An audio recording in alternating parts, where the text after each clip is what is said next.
മരണശേഷം ആത്മാവ് എവിടെയാണ് ഉണ്ടാവുന്നത്? അത് ഭൂമിയിലേക്ക് വരുന്നുണ്ടോ? പല ആളുകളും ചോദിച്ചിട്ടുള്ള ചോദ്യമാണ്.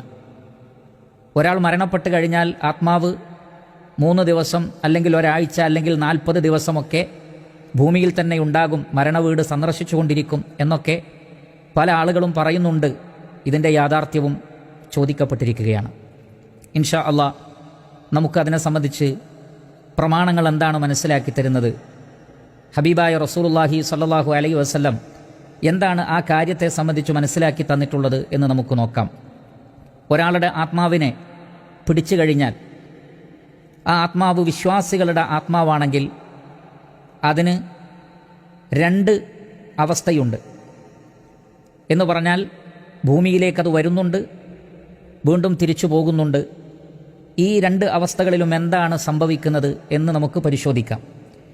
ഇമാം അഹ്മദ് റഹ്മത്തുള്ളാഹി അലൈഹി അതേപോലെ തന്നെ മറ്റു മുഹദ്ദിസുകളും സ്വഹീഹായ സനദോടുകൂടി ഉദ്ധരിക്കുന്ന ഹദീസിൽ കാണാം, ഒരു വിശ്വാസിയുടെ റൂഹ് മലക്കുൽ മൗത്ത് പിടിച്ചു കഴിഞ്ഞാൽ കൂടെയുള്ള മലക്കുകളെല്ലാം ആ റൂഹിനെ ഏറ്റെടുക്കുകയും എന്നിട്ട് ആ റൂഹിനെയും കൊണ്ട് ആകാശലോകത്തേക്ക് പോവുകയും ചെയ്യുന്നു. നബി സല്ലല്ലാഹു അലൈഹി വസല്ലം പറയുന്നത് ഇപ്രകാരമാണ്: ഫയസ്അദൂന ബിഹാ ഫലാ യമുറൂന യഅനി ബിഹാ അലാ മലഇൻ മിനൽ മലായികതി ഇല്ലാ ഖാലൂ മാ ഹാദർ റൂഹു ത്വയ്യിബു ഫയഖൂലൂന ഫുലാൻ ഇബ്നു ഫുലാനിൻ ബിഅഹ്സനി അസ്മാഇഹി അല്ലതി കാനൂ യുസമ്മൂനഹു ബിഹാ ഫിദ്ദുനിയ. മലക്കുകൾ ഈ ആത്മാവിനെയും കൊണ്ട് ആകാശലോകത്തേക്ക് കയറിപ്പോകും. ഓരോ ആകാശങ്ങളിലും കയറുമ്പോൾ മലക്കുകൾ ചോദിക്കും, എന്തൊരു സുഗന്ധമാണ് ഈ റൂഹിന്, ഏതാണ് ഈ റൂഹ്, ആരുടേതാണ് ഈ റൂഹ്? അപ്പോൾ ആ വ്യക്തിയുടെ ദുനിയാവിൽ വെച്ച് വിളിക്കപ്പെട്ട ഏറ്റവും നല്ല പേര് പറയപ്പെടും. ഹത്താ യൻതഹു ബിഹാ ഇല സമാഇ ദുനിയ. ആദ്യം 1ാമത്തെ ആകാശത്തെത്തും. ഫയസ്തഫ്തിഹൂന ലഹു ഫയുഫ്തഹു ലഹും ഫയുശയ്യിഉഹു മിൻ കുല്ലി സമാഇൻ മുഖറബൂഹാ ഇല സമാഇ അല്ലതി തലീഹാ ഹത്താ യുൻതഹാ ബിഹി ഇല സമാഇ സാബിഅ. അങ്ങനെ ഓരോ ആകാശത്തു നിന്നും മലക്കുകൾ തൊട്ടടുത്ത ആകാശം വരെ അതിൻ്റെ കൂടെയുണ്ടാകും. എല്ലാ ആകാശങ്ങളിൽ നിന്നും ഈ ആത്മാവിന് സ്വാഗതം ലഭിക്കും. എല്ലാ ആകാശങ്ങളുടെ കവാടവും ആ ആത്മാവിന് വേണ്ടി തുറക്കപ്പെടും. അങ്ങനെ 7ാമത്തെ ആകാശത്ത് എത്തിയാൽ ഫയഖൂലുല്ലാഹു അസ്സ വജൽ, അല്ലാഹു സുബ്ഹാനഹു വ തആല മലക്കുകളോട് പറയും, ഉക്തുബു കിതാബ അബ്ദി ഫീ ഇല്ലിയീൻ. എൻ്റെ അടിമയുടെ കിതാബ്, കർമ്മരേഖ നിങ്ങൾ ഇല്ലിയൂൻ അതിൽ രേഖപ്പെടുത്തുക. വ അഈദൂഹു ഇലൽ അർദി, എന്നിട്ട് ഭൂമിയിലേക്ക് തന്നെ വീണ്ടും റൂഹിനെ മടക്കുക. ഫഇന്നി മിൻഹാ ഖലഖ്തുഹും വഫീഹാ ഉഈദുഹും വമിൻഹാ ഉഖ്രിജുഹും താറതൻ ഉഖ്റാ. കാരണം ഭൂമിയിൽ നിന്നാണ് അവരെ നാം സൃഷ്ടിച്ചിട്ടുള്ളത്, അതിലേക്ക് തന്നെയാണ് അവർ മടക്കപ്പെടുന്നത്, അവിടെ നിന്ന് തന്നെയായിരിക്കും മഹ്ശറിൽ എഴുന്നേറ്റു വരുന്നതും. അങ്ങനെ നബി സല്ലല്ലാഹു അലൈഹി വസല്ലമ പറയുകയാണ്, ഫതുആദു റൂഹുഹു ഫീ ജസദിഹി ഫയഅതീഹി മലകാനി ഫയുജ്ലിസാനിഹി. അങ്ങനെ ആ റൂഹിനെ ശരീരത്തിലേക്ക് തിരിച്ചു കൊണ്ടുവരപ്പെടും. അങ്ങനെ ബന്ധുമിത്രാദികളൊക്കെ മടങ്ങിക്കഴിഞ്ഞാൽ മുൻകർ നക്കീർ മലക്കുകൾ വന്നുകൊണ്ട് അവരെ എഴുന്നേൽപ്പിച്ച് ഇരുത്തുകയും ചോദ്യം ആരംഭിക്കുകയും ചെയ്യും. അപ്പോൾ ഈ ഹദീസിലൂടെ നബി സല്ലല്ലാഹു അലൈഹി വസല്ലമ വളരെ കൃത്യമായി നമുക്ക് മനസ്സിലാക്കി തരുന്നത്, മരിക്കുന്ന സന്ദർഭത്തിൽ മലക്കുൽ മൗത്ത് റൂഹിനെ പിടിക്കും. മറ്റു മലക്കുകൾ ആ റൂഹിനെയും കൊണ്ട് 7ാമത്തെ ആകാശം വരെ പോകും. പിന്നീട് ആ റൂഹിൻ്റെ കർമ്മരേഖകൾ ഇല്ലിയൂനിൽ രേഖപ്പെടുത്തപ്പെടാൻ നിർദ്ദേശമുണ്ടാകും. പിന്നീട് ഖബറിലേക്ക് ആ റൂഹ് മടക്കപ്പെടുകയും മലക്കുകൾ ആ വ്യക്തിയോട് ഖബറിൽ വെച്ച് ചോദ്യങ്ങൾ ചോദിക്കുകയും ചെയ്യും. അപ്പോൾ ഇതാണ് റൂഹിൻ്റെ ഒരു അവസ്ഥ. എന്നാൽ ഈ മരണപ്പെട്ട വ്യക്തി അവിശ്വാസിയാണെങ്കിൽ മലക്കുകൾ റൂഹിനെയും കൊണ്ടുപോകുമ്പോൾ 1ാമത്തെ ആകാശത്ത് എത്തുന്നതിന് മുമ്പ് തന്നെ മലക്കുകൾ ചോദിക്കും, മാ ഹാദർ റൂഹുൽ ഖബീസു, ഏതാണ് ഈ മോശമായ ആത്മാവ്? അപ്പോൾ ഇന്ന ആളാണ് എന്ന് പറയപ്പെടും. ഫയുസ്തഫ്തഹു ലഹു ഫലാ യുഫ്തഹു ലഹ്. ആകാശം ആ വ്യക്തിക്ക് വേണ്ടി തുറക്കാൻ ആവശ്യപ്പെടും, പക്ഷേ ആകാശലോകം അവർക്ക് തുറക്കപ്പെടുകയില്ല. 1ാമത്തെ ആകാശത്തേക്ക് വരെ കയറിപ്പോവാൻ കഴിയില്ല. അങ്ങനെ നബി സല്ലല്ലാഹു അലൈഹി വസല്ലമ ഖുർആനിൽ സൂറത്തുൽ ആറാഫിലെ ആയത്ത് തെളിവായിട്ട് ഓതുകയാണ്, ലാ തുഫത്തഹു ലഹും അബ്വാബുസ് സമാ. ആകാശത്തിൻ്റെ വാതിലുകൾ അവർക്ക് വേണ്ടി തുറക്കപ്പെടുകയില്ല. ഫയഖൂലുല്ലാഹു അസ്സ വജൽ, അപ്പോൾ അല്ലാഹു സുബ്ഹാനഹു വ തആല പറയും, ഉക്തുബു കിതാബഹു, അയാളുടെ രേഖ നിങ്ങൾ എഴുതണം, അയാളുടെ പേരും മറ്റു രേഖകളും നിങ്ങൾ എഴുതണം. എവിടെ? ഫി സിജ്ജീൻ, സിജ്ജീനിൽ എഴുതണം. എവിടെയാണ് സിജ്ജീൻ ഉള്ളത്? ഫിൽ അർദി സുഫ്ല, ഏറ്റവും താഴെയുള്ള ഭൂമിയിൽ, അഥവാ 7ാമത്തെ ഭൂമിയിലാണ്. ഫതുത്രഹു റൂഹുഹു തൊറഹൻ, അങ്ങനെ റൂഹ് ഭൂമിയിലേക്ക് ശക്തിയായി എറിയപ്പെടുകയാണ് ചെയ്യുന്നത്. അപ്പോൾ അവിശ്വാസികൾക്ക് 1ാമത്തെ ആകാശം കയറി പോകാൻ പറ്റില്ല, മറിച്ച് അവർ തടയപ്പെടും. എന്നിട്ട് ഏറ്റവും ഭൂമിക്കടിയിലേക്ക്, അഥവാ പാതാളം എന്നൊക്കെ പറയുന്ന ആ ഒരു ഏരിയ, അവിടെയാണ് സിജ്ജീനുള്ളത്. അവിടേക്ക് ആ റൂഹ് മടക്കപ്പെടുന്നതാണ്. അതേ സന്ദർഭത്തിൽ അതിന് മുമ്പായിക്കൊണ്ട് ഈ റൂഹ് ഖബറിൽ ശരീരത്തിൽ പ്രവേശിക്കുകയും മുൻകർ നക്കീർ മലക്കുകൾ അവരോട് ചോദ്യങ്ങൾ ചോദിക്കുകയും ചെയ്യുന്നതാണ്. അപ്പോൾ ഭൂമിയിലേക്ക് അത് എറിയപ്പെടുകയും സിജ്ജീനിൽ അവരുടെ രേഖകൾ രേഖപ്പെടുത്തപ്പെടുകയും ചെയ്യുമെന്ന് ഹദീസുകളിൽ വളരെ കൃത്യമായി നമുക്ക് കാണാൻ സാധിക്കുന്നു. റസൂലുള്ളാഹി സ്വല്ലല്ലാഹു അലൈഹി വസല്ലം നമുക്ക് അപ്രകാരമാണ് പഠിപ്പിച്ചു തന്നിട്ടുള്ളത്. ശരി, ഇനിയെങ്കിൽ റൂഹ് ഭൂമിയിലേക്ക് ഖബറിലേക്ക് മടക്കപ്പെട്ടു, മുൻകർ നക്കീറിൻ്റെ ചോദ്യമുണ്ടായി. വിശ്വാസികളാണ് അവർ എങ്കിൽ, സ്വർഗാവകാശികളാണെങ്കിൽ പിന്നീട് ആ റൂഹ് എങ്ങോട്ടാണ് പോകുന്നത്? അത് ഖബറിൽ തന്നെ ഉണ്ടാകുമോ, അതല്ല ആകാശലോകത്തേക്ക് വീണ്ടും പോകുമോ? വീണ്ടും ഉപരിലോകത്തേക്ക് പോവുകയും ആ ആത്മാവ് സ്വർഗലോകത്ത് പക്ഷികളുടെ ശരീരത്തിൽ പ്രവേശിപ്പിക്കപ്പെടുകയും ചെയ്യുമെന്ന് സ്വഹീഹായ ഹദീസുകളിൽ വന്നിരിക്കുന്നു. ഇമാം ഇബ്നു മാജ റഹ്മത്തുള്ളാഹി അലൈഹി അദ്ദേഹത്തിന്റെ സുനനിൽ അബ്ദുറഹ്മാൻ ഇബ്നു കഅബ് അൽ അൻസാരി തന്റെ പിതാവിൽ നിന്ന് ഉദ്ധരിച്ചുകൊണ്ട് പറയുന്നു, കാന യുഹദ്ദിസു അന്ന റസൂലുള്ളാഹി സ്വല്ലല്ലാഹു അലൈഹി വസല്ലം ഖാൽ, നബി സല്ലല്ലാഹു അലൈഹി വസല്ലം പറഞ്ഞിട്ടുണ്ട്, ഇന്നമാ നസമത്തുൽ മുഅ്മിനി ത്വായിറുൻ, വിശ്വാസികളുടെ റൂഹ്, നസമത്ത് എന്ന് പറഞ്ഞാൽ റൂഹ്, വിശ്വാസികളുടെ റൂഹ് ത്വായിറുൻ, പക്ഷിയാക്കപ്പെടും. യഅ്ലുഖു ഫീ ശജരിൽ ജന്ന, സ്വർഗത്തിലെ മരങ്ങളിൽ നിന്ന് അത് ഭക്ഷിക്കുന്നുണ്ട്. ഹത്താ യർജിഅ ഇലാ ജസദിഹി യൗമ യുബഅസു, പിന്നീട് ഖിയാമത്ത് നാളിലാണ് അത് ശരീരത്തിലേക്ക് മടക്കപ്പെടുന്നത്. ഇത് വളരെ സ്വഹീഹായ ഹദീസാണ്. അപ്പോൾ ഖിയാമത്ത് നാൾ വരെ വിശ്വാസികളുടെ റൂഹ് സ്വർഗത്തിൽ പക്ഷികളുടെ രൂപത്തിലായിരിക്കും, അല്ലെങ്കിൽ പക്ഷികളുടെ ശരീരത്തിലായിരിക്കും. അവർ സ്വർഗത്തിലെ വൃക്ഷത്തിൽ നിന്ന് കഴിക്കുന്നുണ്ട് എന്ന് നബി സല്ലല്ലാഹു അലൈഹി വസല്ലം പഠിപ്പിക്കുന്നു.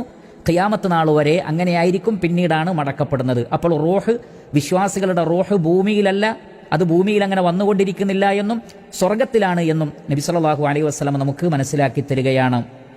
ഇതേ കാര്യം ഇമാം അഹ്മദ് റഹ്മത്തുള്ളാഹി അലൈഹി അദ്ദേഹത്തിന്റെ മുസ്നദിൽ ഉദ്ധരിക്കുന്നുണ്ട്. 3 മഹാന്മാരായ ഇമാമിങ്ങൾ ഈ ഹദീസിന്റെ സനദിലുണ്ട്. ഒന്ന്, ഇമാം അഹ്മദ് ബിൻ ഹംബൽ റഹ്മത്തുള്ളാഹി അലൈഹിയാണ് പറയുന്നത്, ഹദ്ദസന മുഹമ്മദ് ബിൻ ഇദ്രീസ് യാനി അശ്ശാഫിഈ. ഇമാം അഹ്മദ് ബിൻ ഹംബൽ റഹ്മത്തുള്ളാഹി അലൈഹിയോട് പറയുന്നത് ആരാണ്? ഇമാം ഷാഫിഈ റഹ്മത്തുള്ളാഹി അലൈഹി.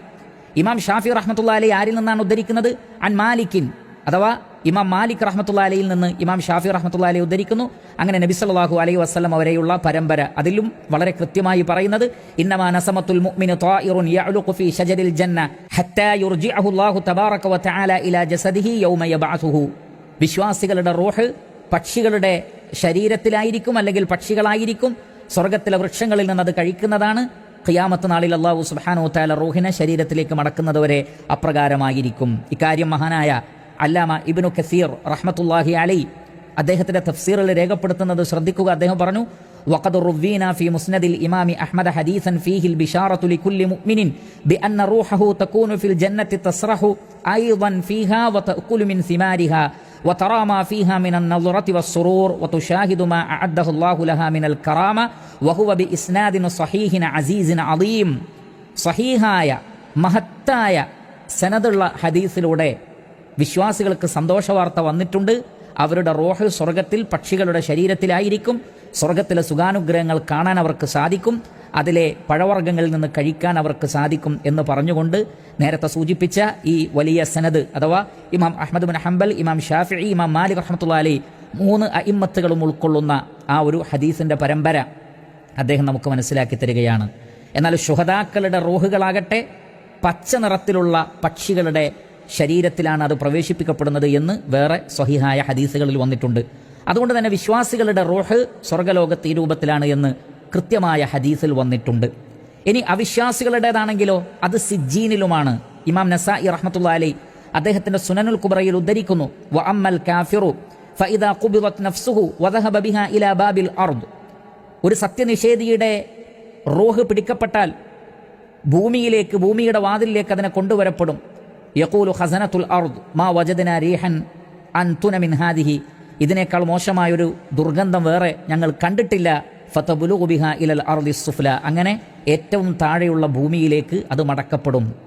അപ്പോൾ സത്യനിഷേധികളുടെ റൂഹ് ഏറ്റവും താഴെയുള്ള ഭൂമിയിലേക്കാണ് അത് മടക്കപ്പെടുന്നത്. ഇമാം നസായിയുടെ തന്നെ സുനനുൽ കുബ്രയിലുള്ള മറ്റൊരു പ്രയോഗം ഹത്താ യഅ്തു ബിഹി അർവാഹൽ കുഫാർ, സത്യനിഷേധികളുടെ റൂഹുള്ള സ്ഥലം. അപ്പോൾ അതെവിടെയാണെന്ന് മനസ്സിലായി, ഭൂമിക്കടിയിലാണ്, പാതാളത്തിൽ ആണ്, അല്ലെങ്കിൽ സിജ്ജീനിലാണ് അതുള്ളത് എന്നാണ് സ്വഹീഹായ ഹദീസുകളിലൂടെ മനസ്സിലാക്കാൻ സാധിക്കുന്നത്. അതുകൊണ്ട് തന്നെ വിശ്വാസികളുടേതാണെങ്കിൽ സ്വർഗ്ഗലോകത്തും സത്യനിഷേധികളുടേതാണെങ്കിൽ ഭൂമിക്കടിയിലുമാണ്. ഭൂമിക്ക് മേലെ വന്നുകൊണ്ടുള്ള ഒരു ഏർപ്പാട് ആത്മാവിനുണ്ട്, റൂഹിനുണ്ട് എന്ന് നമുക്ക് എവിടെയും പ്രമാണങ്ങളിൽ കാണുക സാധ്യമല്ല. മാത്രമല്ല ഭൂമിയിലേക്ക് മടങ്ങി വരികയില്ല എന്ന് വളരെ കൃത്യമായി അല്ലാഹു സുബ്ഹാനഹു വ തആല വ്യക്തമാക്കുന്നുണ്ട്. ഇബ്നു മാജ റഹ്മത്തുള്ളാഹി അലൈഹി അദ്ദേഹത്തിന്റെ സുനനിൽ ഉദ്ധരിക്കുന്നുണ്ട്, ജാബിർ ഇബ്നു അബ്ദുല്ലാഹ് റളിയല്ലാഹു അൻഹുവിന്റെ പിതാവ് അബ്ദുല്ലാഹ് ഇബ്നു അംർ ഇബ്നു ഹറാം അദ്ദേഹം മരണപ്പെട്ടപ്പോൾ അഥവാ ഷഹീദായി ഉഹദ് യുദ്ധത്തിൽ അല്ലാഹു സുബ്ഹാനഹു വ തആലയുടെ സന്നിധിയിലെത്തിയപ്പോൾ റഹ്മാനായ റബ്ബ് പറയുന്നുണ്ട്, യാ അബ്ദി തമന്ന അലയ്യ ഉഅതിക്, എൻ്റെ അടിമയായ വ്യക്തി താങ്കൾ ആഗ്രഹിക്കൂ, താങ്കൾക്ക് ഞാൻ നൽകാം. അപ്പോൾ അബ്ദുല്ലാഹ് ഇബ്നു അംർ ഇബ്നു ഹറാം റളിയല്ലാഹു അൻഹു പറയും, യാ റബ്ബി തുഹ്യീനി ഫഉഖ്തലു ഫീക സാനിയ, ഭൂമിയിൽ നീ എന്നെ ഒരിക്കൽ കൂടി ജീവിപ്പിക്കൂ, ഞാൻ ഒരിക്കൽ കൂടി യുദ്ധം ചെയ്ത് കൊല്ലപ്പെടട്ടെ. ഫഖാല റബ്ബു സുബ്ഹാനഹു, അപ്പോൾ അല്ലാഹു പറയും, ഇന്നഹു സബഖ മിന്നി അന്നഹും ഇലൈഹാ ലാ യർജിഉൻ, ലൗഹുൽ മഹ്ഫൂദിൽ ഞാൻ നേരത്തെ രേഖപ്പെടുത്തിയിട്ടുണ്ട്, ഞാൻ ഖദറാക്കിയിട്ടുണ്ട്, ഒരിക്കൽ മരണപ്പെട്ട് കഴിഞ്ഞാൽ പിന്നെ ഖിയാമത്ത് നാളിന് മുമ്പ് ഭൂമിയിലേക്ക് മടക്കപ്പെടുകയില്ല, അഥവാ ഭൂമിക്ക് പുറത്ത് ജീവിക്കുന്ന ഒരവസ്ഥയില്ല. നാം നേരത്തെ പറഞ്ഞ സന്ദർഭത്തിലല്ലാതെ ഖബറിൽ വെച്ച് ചോദ്യം ചെയ്യാൻ വേണ്ടി റൂഹിനെ മടക്കി കൊടുക്കും, അതിനപ്പുറത്തില്ല. അപ്പോൾ ആ വ്യക്തി പറയും, യാ റബ്ബ് ഫഅബ്ലിഗ് മിൻ വറാഇ, എനിക്ക് ശേഷമുള്ള ആളുകൾക്ക് ഈ സന്തോഷ വാർത്ത അറിയിക്കണം എന്ന് അബ്ദുല്ലാഹ് ഇബ്നു അംർ ഇബ്നു ഹറാം റളിയല്ലാഹു അൻഹു അല്ലാഹുവിനോട് ആവശ്യപ്പെടും. ഫഅൻസലല്ലാഹ്, അപ്പോഴാണ് അല്ലാഹു ആയത്തിറക്കുന്നത്, വലാ തഹ്സബന്നല്ലദീന ഖുതിലൂ ഫീ സബീലില്ലാഹി അംവാതാ ബൽ അഹ്യാഉന ഇൻദ റബ്ബിഹിം യുർസഖൂൻ, അല്ലാഹുവിൻ്റെ മാർഗ്ഗത്തിൽ കൊല്ലപ്പെട്ടവർ മരണപ്പെട്ടവരാണെന്ന് നിങ്ങൾ കരുതരുത്, അല്ലാഹുവിൻ്റെ അടുക്കൽ അഥവാ സ്വർഗ്ഗലോകത്ത് അവർക്ക് റിസ്ഖ് ലഭിക്കുന്നുണ്ട്, ഉപജീവനം ലഭിക്കുന്നുണ്ട്. അതേപോലെ തന്നെ ഖബറിൽ വെച്ച് സത്യവിശ്വാസികളായ ആളുകൾക്ക് അവരുടെ കർമ്മങ്ങൾ, സ്വാലിഹായ കർമ്മങ്ങൾ ഒരു സ്വാലിഹായ മനുഷ്യന്റെ രൂപത്തിൽ വരികയും അവർ സ്വർഗാവകാശികളാണെന്ന് അവർക്ക് ബോധ്യപ്പെടുകയും ചെയ്യുമ്പോൾ അവർ പറയുന്നൊരു വാക്കുണ്ട്, റബ്ബി അഖ്മിസ്സാഅ ഹത്താ അർജിഅ ഇലാ അഹ്ലി വമാലി, അല്ലാഹുവേ ഖിയാമത്ത് നാളിനെ നീ കൊണ്ടുവരണമേ, ഞങ്ങൾക്ക് ഞങ്ങളുടെ കുടുംബത്തിലേക്കും സ്വത്തിലേക്കും മടങ്ങിപ്പോകാൻ. അപ്പോൾ ഖബറിൽ വെച്ച് ഒരാൾ തിരിച്ചറിയുന്ന കാര്യമാണെന്ത്, എനിക്ക് ഖിയാമത്ത് നാളിലല്ലാതെ എൻ്റെ കുടുംബത്തിലേക്ക് ഇനി മടങ്ങിപ്പോവാൻ കഴിയില്ല, അഥവാ ഭൂമിയിലേക്ക് മരണപ്പെട്ട വീട്ടിലേക്ക് പോകാൻ കഴിയില്ല എന്നർത്ഥം. ഇത് വളരെ കൃത്യമായി ഹദീസുകളിൽ വന്നിട്ടുണ്ട്. അതുകൊണ്ട് തന്നെ മരണപ്പെട്ട് കഴിഞ്ഞാൽ ആത്മാവ് അത് മരിച്ച വീട്ടിലേക്ക് വരുന്നുണ്ട് തുടങ്ങിയിട്ടുള്ള വിശ്വാസങ്ങളൊക്കെ അടിസ്ഥാനമില്ലാത്ത അന്ധവിശ്വാസങ്ങളാണ്. ശരിയായ കാര്യം ഈ ഹദീസുകളിൽ പറയപ്പെട്ട നബി സല്ലല്ലാഹു അലൈഹി വസല്ലം പഠിപ്പിച്ച കാര്യങ്ങളാണ്. വിശ്വാസികളുടെ റൂഹ് ചോദ്യം ചെയ്യാൻ വേണ്ടി ഖബറിലേക്ക് മടക്കപ്പെടും, പിന്നീട് വീണ്ടും സ്വർഗത്തിൽ പക്ഷികളുടെ രൂപത്തിലാണ് ഉണ്ടാവുക. സത്യനിഷേധികളുടെ റൂഹുകൾ ഭൂമിക്കടിയിൽ പാതാളത്തിൽ സിജ്ജീനിലാണ് ഉണ്ടാവുക. ഈ രണ്ടു കൂട്ടരും ഭൂമിയിലേക്ക് വരുന്ന പ്രശ്നമില്ല. പ്രേതമായി വരികയോ അതേപോലെയുള്ള ജിന്നുകളുടെ ശരീരത്തിൽ പ്രവേശിച്ചുകൊണ്ട് വരിക തുടങ്ങിയിട്ടുള്ള കാര്യങ്ങളൊക്കെ തെറ്റായ വിശ്വാസങ്ങളാണ്, അന്ധവിശ്വാസങ്ങളാണ് എന്ന് മനസ്സിലാക്കുക.